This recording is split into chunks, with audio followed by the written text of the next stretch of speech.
Labą saulėtą vasaros dieną arba rytą jums ir žiemišką rytą man. Su jumis sveikinuosi aš, Raudonasis Lapinas, ir šiandien tęsiu savo tokį jau mini pamokų cikliuką. Tai antra pamoka ir šiandien aš jums papasakosiu apie VIA Backwards pluginą.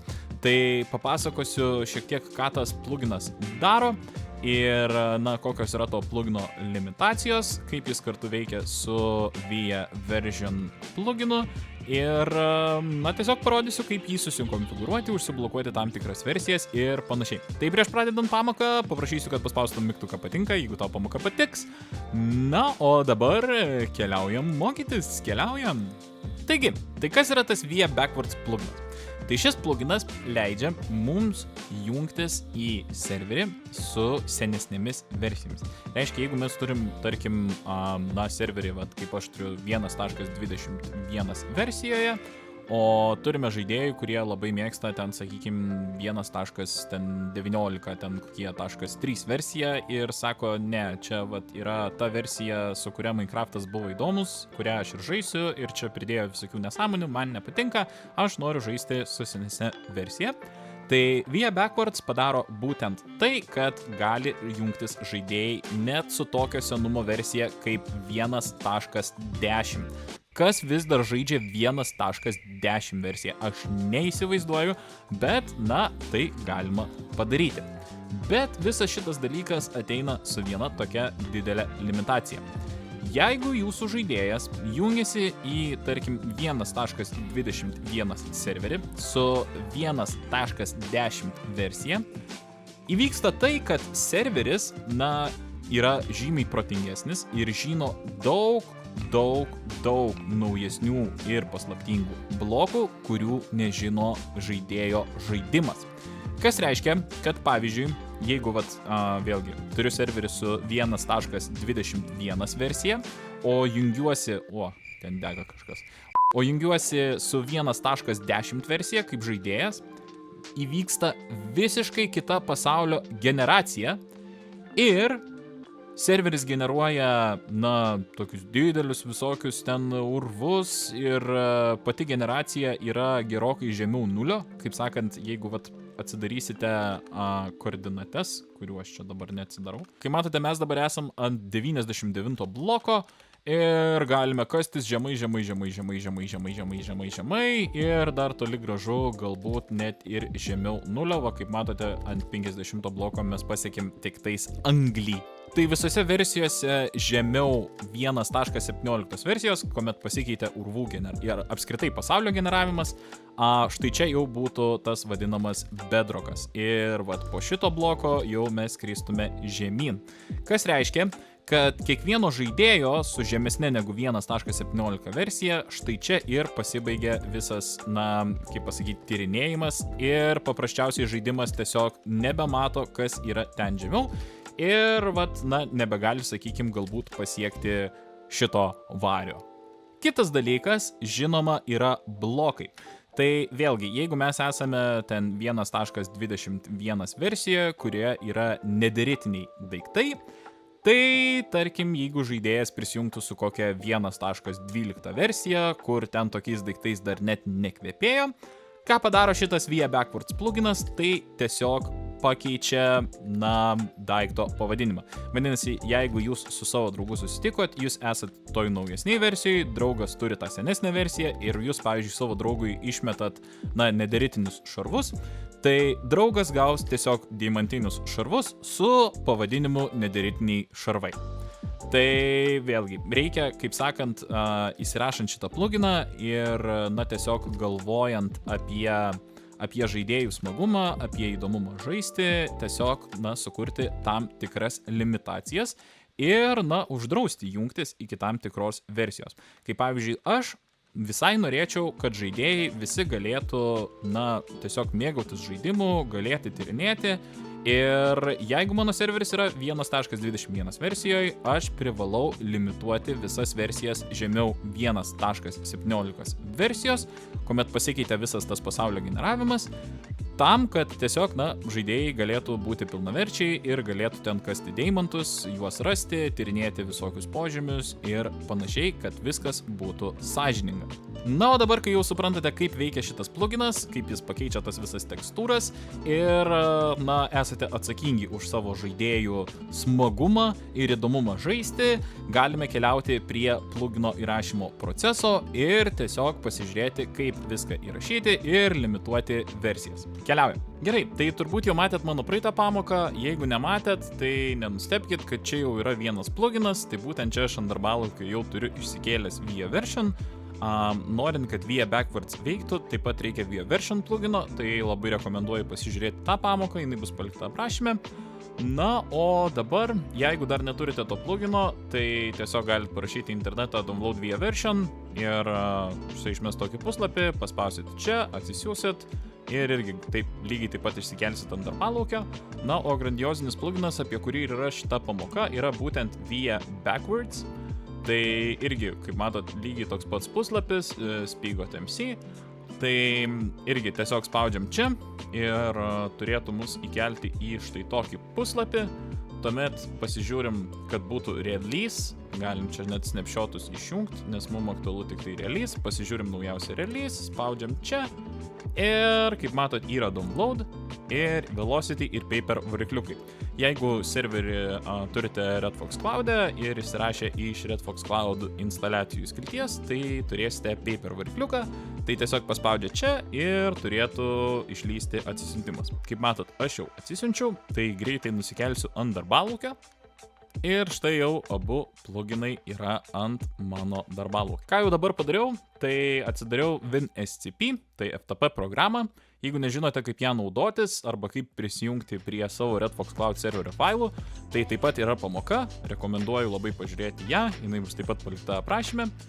Na, o dabar pirmiausiai įsitikinkime, kad mūsų serveris yra išjungtas. Ir štai aš atsidariau Red Fox Cloud valdymo pultą, mūsų serveris yra išjungtas, kaip rašo offline. Galime grįžti atgal ir susikelti mūsų pluginų failus. Tai, kad susikelti failus, mes keliaujam į plugins aplankalą ir kaip matot, pas mane jau yra VIA version, tai šito plugino aš iš naujo nekelsiu. Mes kalbam apie VIA Backwards pluginą, bet jeigu jūs neturite kaip aš VIA version, jums reikia abiejų pluginų, todėl kad VIA Backwards pluginas neveikia be VIA version plugino. Tai kadangi VIA version jau yra, aš įkeliu tik VIA Backwards ir dabar, kai pluginai yra įkelti, mums reikia vieną kartą užsikrauti serverį. Na ir aš jau įjungiau serverį, kaip matot, operacija sėkminga, serveris yra laukiamas stadijoje, po truputį užsikraudinėja ir netrukus pasileis. Pasižiūrim, kas čia. Taip, tai pastebėjau, kad, išmetė man štai tokią klaidą ir būtent iš VIA version, bet, išsigąsti tikrai nėra ko, nes matau, kad vėliau VIA version pastebėjo, kad aš naudoju štai 1.21 versiją ir užsikrovė, jokių klaidų daugiau nėra, VIA version veikia, žodžiu, viskas tvarkoj, jeigu kažką panašaus tokio išmestų, neišsigąskite, patikrinkite logus toliau. Ir kai serveris jau visiškai užsikrovė, mes jį galime išjungti ir kai grįžtame į savo WinSCP serverio failus, tiesiog spaudžiam perkrauti ir štai kaip matot atsirado VIA Backwards aplankalas. Pas jūs taip pat turėjo atsirasti ir VIA version aplankalas, nes, jeigu neturėjot VIA version plugino, žinoma, jeigu turėjot, tai galbūt jau buvot užkrovę serverį ir jis buvo. Žodžiu, kai įsikeliam pluginus ir pasileidžiam serverį, jį vėliau uždarom, pas mus turi būti štai šitie du aplankalai. Dabar kas yra gana, sakyčiau, įdomu ir keista, tai kad norint šiek tiek pareguliuoti, sakykim, tą VIA Backwards pluginą, mums reikia keliauti ne į VIA Backwards plugino nustatymus, bet būtent į VIA version plugino nustatymus, tai atsidarom juos. Čia, kaip matot, yra config.yml failas, tai būtinai atsidarom ir jį. Ir kai atsidarysit config.yml failą, jums išlis štai tokia didelė krūva teksto ir, plugino konfiguracija. Tai, kaip matote, čia jo yra daug, nustatymų visokių yra daug, bet kadangi mums aktualu šį kartą būtent tas versijų blokavimas, Tai mums aktualu yra būtent šios, kiek čia, 3-4 eilutės. Tai dabar susifokusuokime savo vaizdą būtent čia ir kaip matote, čia yra žymėjimas. Tai į va šitą vat laukelį mes galime įrašyti va tokius 3 keistus žymėjimus, kuriuos aš tuoj paaiškinsiu. Tai pirmasis žymėjimas yra būtent toks su štai tokiu ženkliuku, kuris reiškia, kad visos versijos žemiau 1.16 versijos bus blokuojamos. Vadinasi, su šituo pluginu į jūsų serverį negalės prisijungti žaidėjai, kurie turi žemesnę nei 1.16 versiją. Jeigu jūs savo serveryje norite užblokuoti kažkokią, specialią versiją, galbūt versiją, kuri turi kažkokį labai didelį ten bugą tą vadinamą ar klaidą, yra štai toks žymėjimas, kuris, tiesiog, ką įrašysit, tokią versiją ir blokuos. Tai jeigu aš įrašyčiau būtent taip, vadinasi, mano žaidimas blokuotų 1.16.4 versiją, bet ten, sakykime, 1.16.2 būtų galima jungtis, ten 1.10 būtų galima jungtis ir lygiai taip pat 1.18.4, neįsivaizduoju, net ar tokia versija yra. Žodžiu, su tokiu žymėjimu būtų užblokuota tik tais viena versija.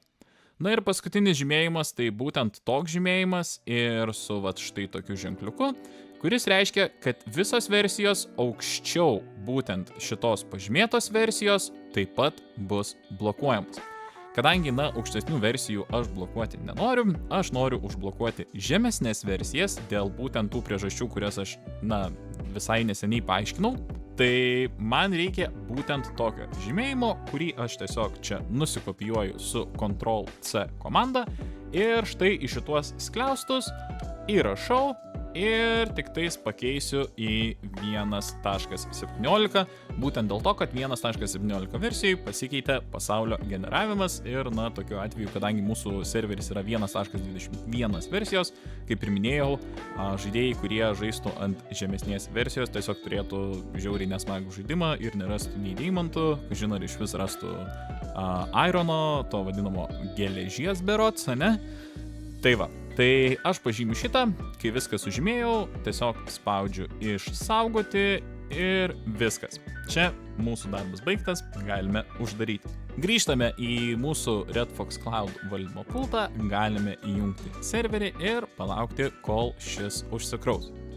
Ir serveriai užsikrovus, jeigu viskas pavyko gerai ir teisingai ir mes sėkmingai užblokavome kažkokią tais versiją, turėtumėt matyti, kad, dingo štai tokie skliaustai ir atsirado tiesiog brūkšniukas ir būtent toks žymėjimas. Kas reiškia, kad tikrai viskas pavyko, mūsų pluginas suprato, kad mes norime blokuoti visas versijas žemiau 1.17 ir dabar tai veikia. O jeigu nutiktų taip, kad, laikui bėgant atsirado ir dar papildomų versijų, kurias jūs norit užblokuoti, tai viskas, ką reikia padaryti, tiesiog tose pačia nustatymuose paspausti Enter, uždėti tą minuso ženkliuką, padėti tarpą ir, galim užblokuoti, sakykim, kokią 1.21.5 versiją, būtent tą versiją, kur buvo labai didelės problemos su lovom ir su miegu.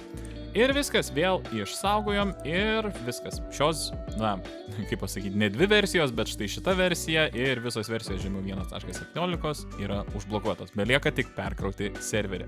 Ir kaip matote, aš štai čia atsidariau 1.16.5 versiją ir jeigu viskas yra gerai, kaip matote, man į serverį neleis jungtis. Rašo, kad jūs naudojate nepalaikomą Minecraft versiją.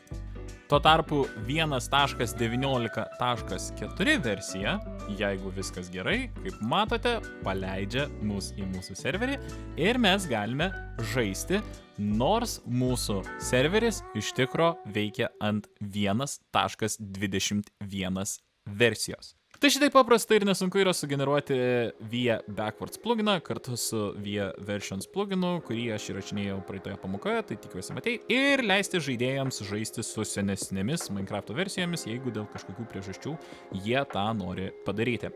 Tai jeigu pamoka patiko, būtinai paspausk mygtuką patinka, prenumeruok Red Fox Cloud kanalą, jeigu žiūri mane kur nors kitur, būtinai paspausk širdelę ir pasiek Red Fox Cloud. Na, su jumis arba su tavim buvau aš, Raudonasis Lapinas, ir sakau jums arba tau iki kitų pamokų ir kitų susitikimų. Ate!